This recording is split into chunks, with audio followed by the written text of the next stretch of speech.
आइए आज हम बात करते हैं हिंदी में अर्थ के आधार पे शब्द के भेद। ठीक है, किसके आधार पे? अर्थ के आधार पे शब्द के भेद। आज हम लोग हिंदी में पढ़ेंगे मित्रों अर्थ के आधार पे। यहां पे देख सकते हैं लिखा हुआ है अर्थ के आधार पर शब्द के भेद। तो जो अर्थ के आधार पे शब्द के भेद होते हैं वो कुल कितने होते हैं? 3 भेद होते हैं मित्रों। कुल कितने होते हैं? 3 भेद होते हैं। देखिए आज हम आपको अर्थ के आधार पे शब्द के भेद के बारे में बता रहे हैं, क्योंकि इसके पहले आपको शब्द क्या था, सार्थक क्या थे, निरर्थक शब्द क्या थे, बनावट के आधार पे शब्द के भेद का वर्गीकरण प्लस उसकी परिभाषा और एग्जाम्पल हो चुके हैं, और उत्पत्ति के आधार पे शब्द के भेद और उसके एग्जाम्पल प्लस उसकी डिफिनेशन हो चुकी है। ठीक है, और हम आज बात करेंगे हिंदी में शब्द के अंतर्गत ही आता है ये अर्थ के आधार पे शब्द के भेद। तो अर्थ के आधार पे शब्द के भेद को 3 भागों में वर्गीकरण किया गया है, या 3 भागों में हम कह सकते हैं बांटा गया है। पहला पॉइंट जो बनता है वो आपका बनता है किसका? वाचक। वाचक को हम अभिधा के नाम से भी जानते हैं, और दूसरा पॉइंट जो हमारा बनता है उसको हम कहते हैं लाक्षणिक या लक्षणा शब्द कहते हैं। ठीक है, और पॉइंट नंबर तीसरा जो बनता है उसको हम क्या कहते हैं मित्रों? व्यंजक। व्यंजक या व्यंजना शब्द कह सकते हैं। यानी कि इस अर्थ के आधार पे जो 3 हैं, 3 उनके और नेम हैं जो हम आपको बता दिए अभी तुरंत जस्ट, और यहाँ पे लिखा हुआ भी है, आप देख सकते हैं यहाँ पे वाचक, अभिधा, लाक्षणिक, लक्षणा, व्यंजक और व्यंजना, जो अभी हम आपको बता रहे हैं। ठीक है, तो आइए हम बात करते हैं पहले पॉइंट की बात करेंगे मित्रों, पहले नंबर की बात करते हैं। तो पहले में देखिए वाचक और अभिधा, यहाँ पे लिखा हुआ है आपके सामने कि वाचक और अभिधा क्या है। तो वाचक और अभिधा को हम डिफाइन करते हैं। तो वाचक अभिधा को डिफाइन करने के लिए सबसे पहले आप देख सकते हैं यहाँ लिखा गया जिन शब्दों का अर्थ, यानी कि हम कह सकते हैं वाचक शब्द किसे कहते हैं? जिन शब्दों का अर्थ सरलता पूर्वक, सरलता पूर्वक का मतलब हो जाता है कि आसानी से या आसान तरीके से जिन शब्दों का अर्थ हमें समझ में आ जाता है उसी को हम क्या कहते हैं मित्रों? वाचक। उसी को हम क्या कहेंगे? वाचक शब्द कहेंगे, या हम कह सकते हैं यहाँ पे अभिधा भी आप कह सकते हैं। अब आपको एक बार रिपीट पॉइंट होगी, आइए देखते हैं। जिन शब्दों का अर्थ सरलता पूर्वक, यहाँ पे देख सकते हैं सरलता पूर्वक समझ में आ जाता है उसी को हम क्या कहेंगे?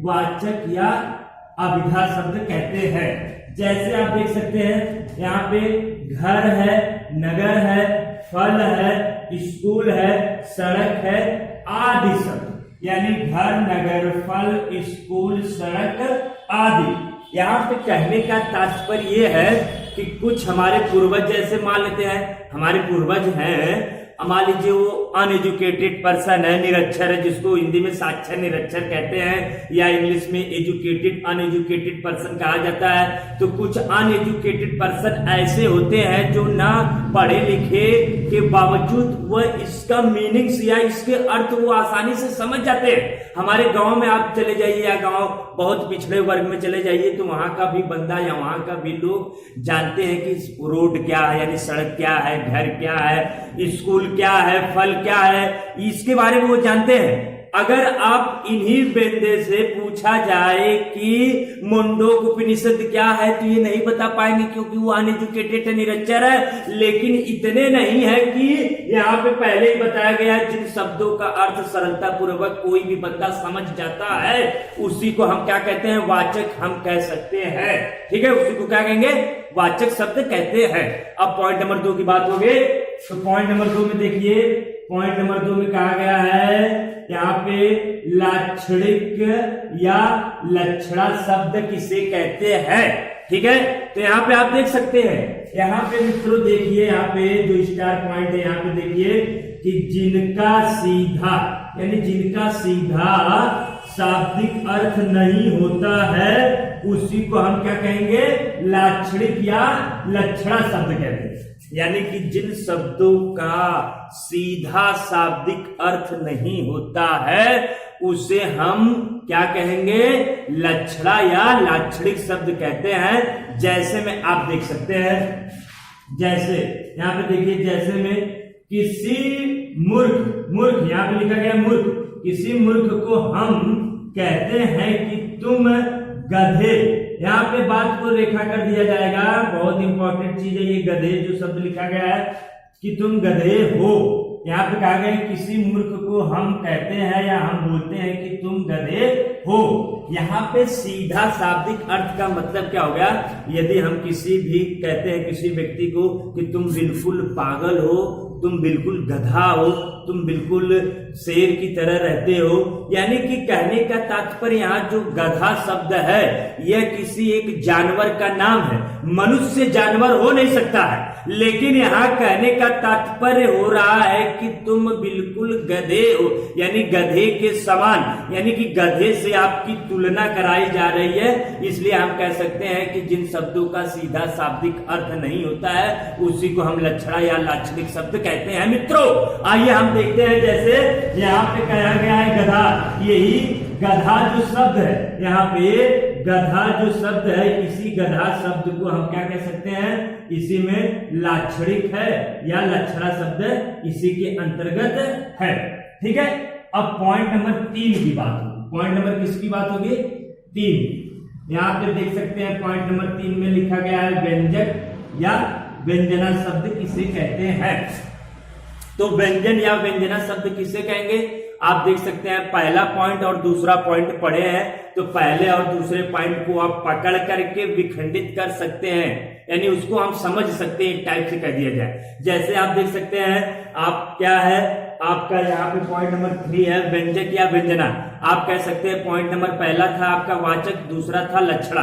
तो आप कह सकते हैं कि जिन शब्दों का वाच्यार्थ और लक्षणार्थ नहीं लिया जाता है उसी को हम क्या कहते हैं, व्यंजक या व्यंजना शब्द कहते हैं। जैसे आपको यहाँ पे एग्जाम्पल भी बता दिया गया है कि जैसे कोई भी चोर अपने साथी से कहता है कि आज रात कितनी अंधेरी है।